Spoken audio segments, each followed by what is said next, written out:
Darating ang panahon na lalabas din ang katotohanan at sa huli, mananaig ang kabutihan.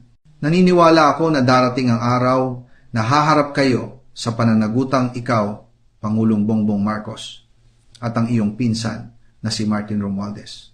Sa aking pananaw, kayo ang nasa likod ng malawakang budget insertion at mga umano'y anomalya sa loob ng pamahalaan. Dahil dito, malinaw sa akin kung bakit iisa lamang ang iyong layunin. Ang ako'y madakip at mapatahimik.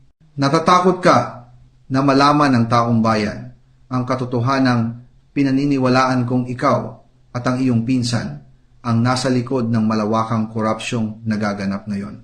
Batid ko ang marami sa mga nangyayari kaya minadali ang aking paghahanap at pagdakip hindi para sa hustisya kundi upang ako'y patahimikin. Ibahagi ninyo ang video na ito upang malaman ng taong bayan ang aking panig at huwag kalimutang magkomento ng inyong saloobin.